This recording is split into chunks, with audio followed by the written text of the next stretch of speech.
Señoras, señores, hoy en el programa el licenciado, abogado, magíster Vicente Cuéllar, rector de nuestra hermosa y prestigiosa Universidad Estatal Autónoma Gabriel René Moreno. Buenos días, señor. Qué gusto tenerlo Buen día, aquí. buen día. ¿Qué tal, Germain? Tremendo lo que tenemos hoy nosotros, ¿no? No, un saludo cordial a quienes están en sintonía y a quienes siguen a través de la red, ¿no? Yo soy moreniana, pues así que por eso yo pues con orgullo. Muy bien. La fuerza, Facultad de Humanidades, Ciencia de la Comunicación, aguante ahí. Bueno, bienvenido. Pero hoy, más que hablar de la universidad, Vicente Cuéllar viene a hablarnos de un proyecto político que está liderizando en un periodo en el que comienza a moverse el escenario político nacional. No es normal una propuesta desde Santa Cruz con visión nacional, un liderazgo desde Santa Cruz para el país.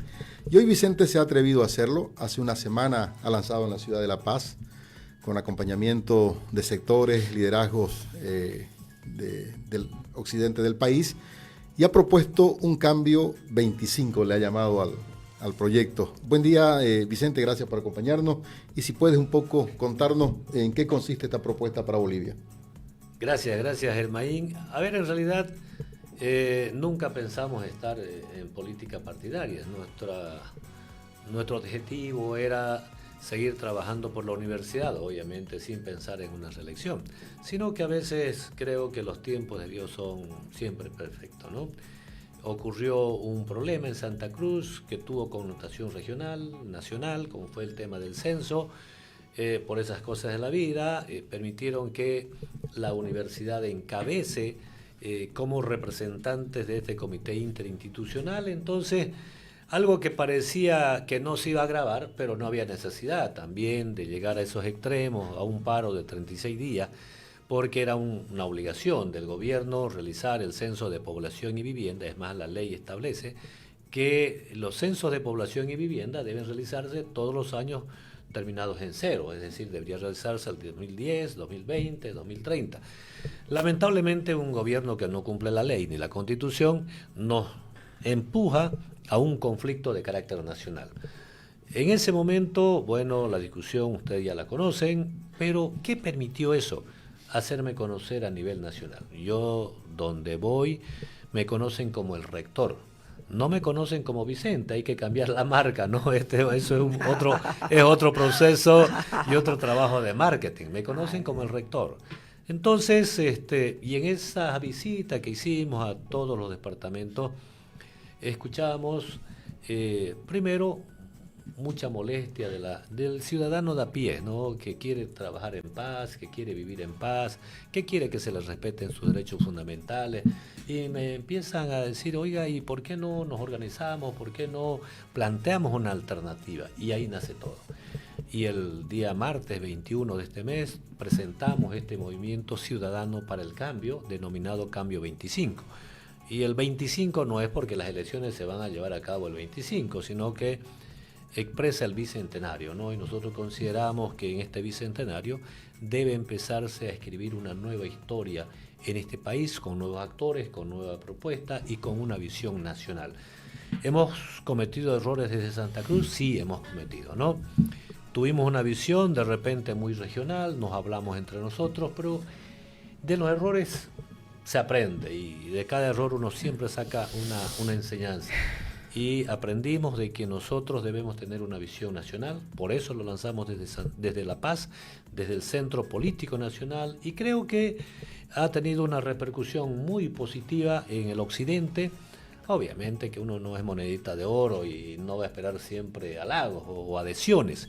Hay gentes del MAS que nos han dado duro, hay gentes también de nuestro mismo lado que no están de acuerdo, pero eso es democracia, ¿no? Y en democracia hay que saber convivir, sino que hemos vivido 18 años en una tensión permanente que ya hasta los bolivianos nos estamos olvidando a vivir en democracia, nos estamos olvidando a compartir disensos y consensos. Entonces creo que el lanzamiento fue muy oportuno, además en un momento adecuado, y bueno, hemos tomado la delantera y aquí estamos. Yo que tengo ya un andar con varios años y con experiencia en política, aprendí, Vicente, que hacer política es haciendo. O sea, no es simplemente diciendo, no es simplemente soñando, ¿no? Hay que ir construyendo, ¿no? En el caminar diario, propuestas, ideas que ayuden a darle alternativa a nuestro país en los 3 niveles de gobierno. Esto es así. O sea, y que nadie se extrañe, porque el ciudadano que quiere aportar, evidentemente, tiene que comenzarlo a hacer con tiempo, tiene que comenzar a acercarse a otros sectores, especialmente cuando la construcción es, por supuesto, nueva. En el caso suyo, Vicente, alguna vez se lo dije, saludable el que aparezcan liderazgos especialmente renovadores para el país, pero también desde la perspectiva cruceña, proyectando la posibilidad de ser parte de un proyecto nacional. En esto que muchas veces hasta nos acostumbramos como cruceños a decir, difícil tomar el poder nacional. ¿Hay espacio para un cruceño, Vicente? Hay. Mira, a ver, nosotros los economistas siempre nos movemos con datos, ¿no? Más allá del análisis político que es obvio se necesita hacer. Santa Cruz, por la cantidad poblacional, va a decidir quién va a ser el próximo presidente. Eso es indiscutible. Santa Cruz va a tener el padrón con mayor número de votantes del país. Seguramente lo va a seguir La Paz, después Cochabamba, cuarto está Potosí. Entonces, y algo que me he podido percatar, ¿no? En este diálogo continuo, permanente, en el Alto, que me reciben muy bien. En Potosí he estado hace unas 2 semanas, muy bien. Algo que he podido notar, esa animadversión, ese estigma de que el cruceño es enemigo del occidente y el occidente son enemigos del oriente, no existe, sino que fue algo que nos quiso meter en el chip el gobierno del MAS, justamente pensando siempre en la división. Creo que la hipótesis del MAS es de que en la división, en la confrontación, siempre van a salir victoriosos quienes tienen el sartén por el mango, o quienes tienen el poder, en este caso ellos. Entonces, no hay tal animadversión, ese estigma no existe.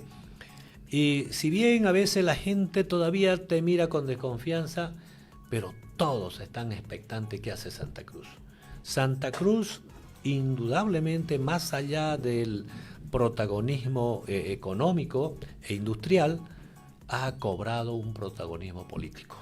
En este momento sí, todos están expectantes cuáles son las determinaciones y las decisiones que toma Santa Cruz. Y creo que en este momento, después de 18 años, todos estamos buscando puntos de coincidencia y estamos también haciendo los esfuerzos para dejar a un lado los puntos que nos hacen diferentes, ¿no? Entonces hay un espacio para Santa Cruz, este es el momento de Santa Cruz, y creo que en la medida en que nosotros trabajemos buscando la integración entre Oriente y Occidente, sí es posible que el próximo presidente sea desde Santa Cruz.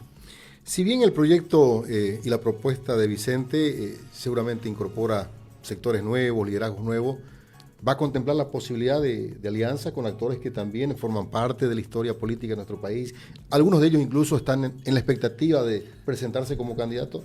Sí, esta mañana yo conversaba con alguien y me mostraban ahí 3 rostros que de alguna manera representan a la política tradicional en este país. Yo decía, 2 de ellos han sido presidentes, uno de ellos ha sido 2 o 3 veces ministro, han hecho su aporte en su momento, seguramente aportaron para consolidar la democracia en este país, pero también hay que darse cuenta que hay ciclos que se deben cerrar, ¿no? Y esto es normal en la vida de cualquier persona, de un hombre, de una mujer, es normal. Hay ciclos que se cierran y otros ciclos que se abren. Creo que los actores políticos tradicionales jugaron un rol fundamental en esta vida democrática, pero hay actores tradicionales que han intentado en una oportunidad, en 2, en 3, en 4 oportunidades, queriendo volver a ser presidente y no tuvieron el apoyo del pueblo. Entonces es momento también de reflexionar y decir, bueno, creo que ya lo intenté, cumplí mi ciclo y creo que debe aperturarse un nuevo ciclo con nuevos actores, con nuevos referentes, con nuevo liderazgo. Todos son importantes para lograr la unidad, obviamente que sí. Yo decía que casi es una condición sine qua non lograr la unidad para derrotar al MAS. Eso significa que no es decirle, como alguien también que está apareciendo, dice, nada con los antiguos, vamos con los nuevos, digamos, ¿no? En el caso suyo es decir, permítanos que un nuevo proyecto esté floreciendo y ustedes échenle agua, acompáñennos, ¿verdad?, para que esto vaya adelante. Así es. Mirá, Germain, el terreno es fértil en este momento, ¿no? Es fértil. Creo que si recogemos, ¿no?, la experiencia de estas personas y se convierten de repente en asesores, en protagonistas, porque cada uno en un proyecto tiene un rol, ¿no? No todos los actores juegan el mismo papel, ni en un equipo de fútbol, ¿no? Todos hacen lo mismo. Entonces creo que son importantes. Yo valoro la actitud que tuvieron ellos, el rol que jugaron, pero creo que también con esa idoneidad que debe caracterizarlos a cada uno de ellos, deben decir, bueno, ¿saben qué? Lo intenté, no pude llegar, entonces debo dar paso a una nueva generación que sí, con mi apoyo, puede llegar. Cuando hablas de que hay un terreno fértil, hay una oportunidad para una alternativa política en el país, ¿te refieres a la crisis interna del MAS, a la crisis del gobierno en la actual gestión? Así es. A ver, el MAS, en primer lugar, más allá de la crisis que ellos tienen internamente, el MAS no tiene nada más que ofrecerle al país. Después de 18 años, y como ningún partido en la historia de este país, administró este país durante 18 años, pero manejando cifras exorbitantes como ingreso. 60.000 millones de dólares más o menos manejó de ingresos este gobierno por la venta del gas. Y digo este gobierno porque el señor Arce Catacora era el que manejaba la economía en el tiempo de Evo, y Evo era el presidente, entonces son exactamente lo mismo. Sin embargo, después de 18 años tenemos un país quebrado. Este año la deuda externa va a alcanzar a los 14.800 millones de dólares. La deuda interna sobrepasa los 15.439 millones y va a llegar a 18.000 millones de dólares.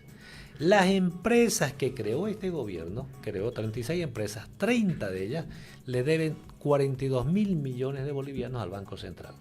1.200 millones de dólares a FINPRO, que era una entidad que se creó para diversificar la estructura productiva de este país.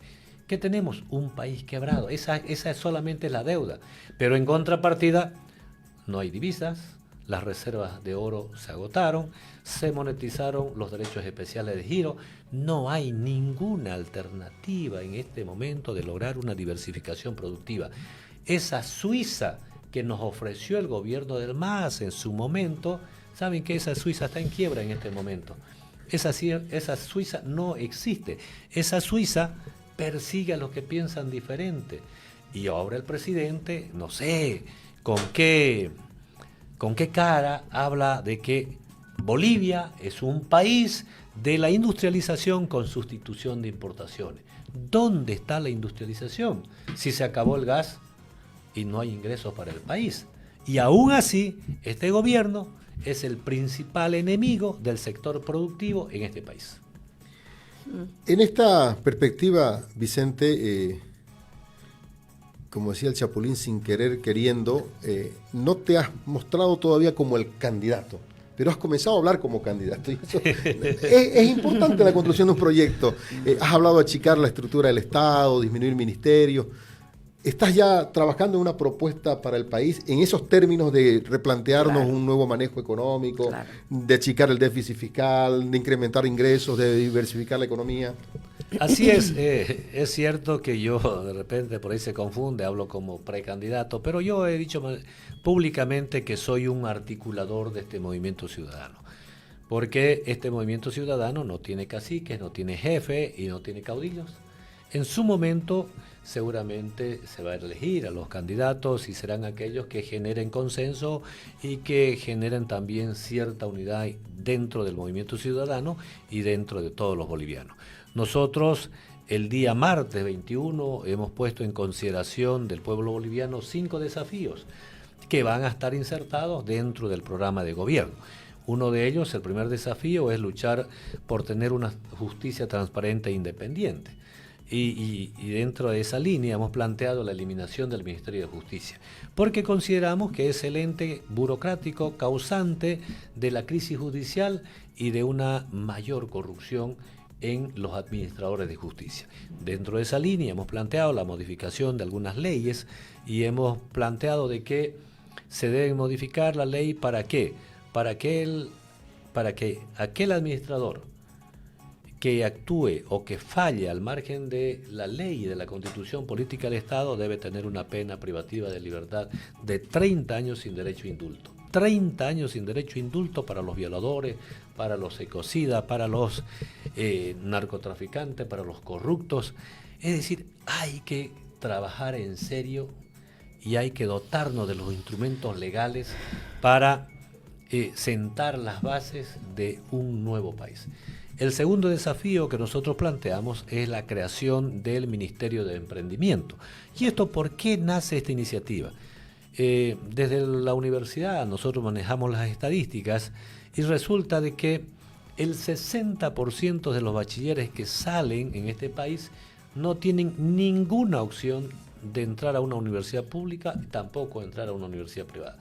¿Cuál ha sido la política del gobierno para acompañar a estos jóvenes o para crear oportunidades para estos jóvenes? Esa juventud que no tiene ninguna opción, ¿qué hace? Va a engrosar los bolsones de la delincuencia, embarazos no deseados, y bueno, vivimos en una sociedad altamente contaminada por hechos ilícitos. Entonces, ese Ministerio de Emprendimiento es una alternativa para todos los bolivianos, para crearles oportunidades. ¿Cómo lo vamos a hacer? Y ya hemos planteado de que vamos a achicar la planta burocrática del Estado, que en este momento está concentrado en 17 ministerios, vamos a disminuir a 12, con el cierre de 5 ministerios, ahí nos ahorramos más o menos unos 3.425 millones de bolivianos. Pero por otro lado, mirá, esto es un dato muy importante. En este momento, estos 17 ministerios, ¿saben cuántos recursos económicos manejan? A enero de este año, estos 17 ministerios manejaban algo así como 20.755 millones de bolivianos. Pero con esta modificación de la reformulación presupuestaria, ¿sabes cuánto ha subido ahora? El gasto en esta planta burocrática, 25.165 millones de bolivianos. Aumentó 4.400 millones. ¿Estaban peleando por las alcaldías, por las universidades, por las gobernaciones? No, el 75% estaba destinado para aumentar el gasto de la planta burocrática de estos 17 ministerios. Ahí nomás nosotros tenemos 4.400 millones, más 3.425 millones, fíjense la cantidad de recursos que podemos destinar para la creación de este Ministerio de Emprendimiento. Pero por otro lado, Germain, resulta de que hay una estadística que más o menos nos dice que la ejecución presupuestaria del gobierno está alrededor del 75%. El año pasado ejecutaron el 63%. El 75%, ¿qué significa? Que cada año dejan de ejecutar 9.600 millones de bolivianos, que también podría estar destinado a este ministerio para crear oportunidades para todos, otorgándole crédito directo, capital semilla, sin impuestos los 2 o 3 primeros años y además que el Estado debe hacerse cargo de la carga social. El tercer desafío que nosotros planteamos es dotarnos de un Estado autonómico. Usted ha sido alcalde municipal, sabe que hay competencias que son exclusiva de los gobiernos departamentales y municipales, e inclusive en las mismas resoluciones que emanan del órgano deliberativo de las alcaldías, no tienen el peso, y cualquier subalterno de un ministerio dice esto no procede, no procede. Es decir, este gobierno centralizó todas las competencias, no permite que los otros niveles del Estado, que usted mencionaba hace un momento, nivel departamental, nivel municipal, tengan competencia para poder construir su futuro. Entonces nosotros planteamos de que, dotándonos de un Estado autonómico, vamos a transferirle todas las competencias para que sean los protagonistas de la región. Y con recursos. Y con recursos, obviamente, ¿no? Sin recursos no se puede hacer nada. Entonces, fíjense la gran diferencia. Y el cuarto punto está relacionado con el modelo económico que debe implementarse a partir del 2025. Este modelo económico, social, comunitario, productivo, y este gobierno durante estos 18 años convive con lo ilícito, convive con el narcotráfico, con el contrabando, con los avasalladores, conviven con todo lo que se ve día a día, con la corrupción. Entonces, ¿qué planteamos nosotros? Un modelo emprendedor, integrador, emprendedor, con libertad económica, es decir, una economía de cielos abiertos. Nosotros tenemos que abrirle las puertas al inversionista privado, al extranjero, creándole condiciones y seguridad jurídica. Porque cualquier inversionista que venga aquí a nuestro país va a sentarse por las condiciones que nosotros le damos, pero no va a venir pensando en copar el mercado interno, porque es un mercado muy chico, raquítico, no tenemos capacidad de ahorro. Entonces se van a venir las empresas a sentar aquí pensando siempre en la potencialidad del mercado externo. Y finalmente, el último desafío está relacionado con el nuevo relacionamiento que debe tener Bolivia con el mundo. No podemos estar condicionados a hacer negocios solamente con China y con Rusia. ¿Por qué tenemos que estar condicionados a hacer negocios solamente con esos dos países? ¿Por nuestra concepción ideológica? No, la ideología no llena el estómago de nadie. Entonces tenemos que hacer comercio y tener intercambio comercial con todos los países, y restablecer relaciones diplomáticas con todos los países. Nosotros no podemos darnos el lujo de cerrar nuestras puertas a otros países que podrían invertir en el territorio nacional. Yo quería hacer una pregunta aprovechando, Vicente. El tema de ir como candidato a presidente y bueno, ya haber hecho toda la presentación y demás, en Ecuador no solamente el presidente, sino acompañado de una mujer como vicepresidente de ese país, ¿considera que en Bolivia podría ocurrir tal vez una figura igual cuando ya se vaya aproximando y determinando que en la candidatura usted tendría como compañero una dama? Mire, en política nunca hay que decir no. ¿Por qué?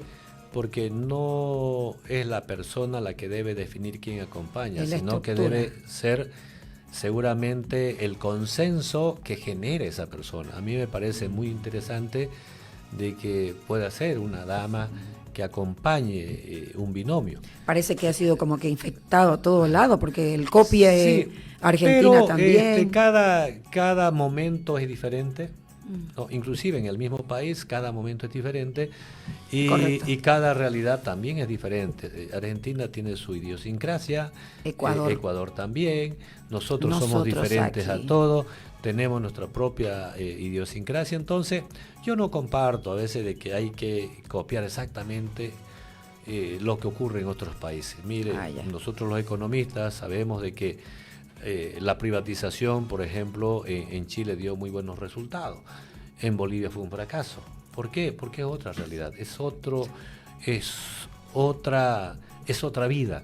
Entonces, yo no pretendo ser exactamente igual a nadie, ¿no? Vicente es Vicente, una persona de pueblo, de a pie, que tiene su personalidad y así se caiga el mundo, yo voy a seguir siendo el mismo, ¿no? Pero escuchando siempre, ¿no? al ciudadano. Y si se diera la oportunidad, pues excelente, ¿no?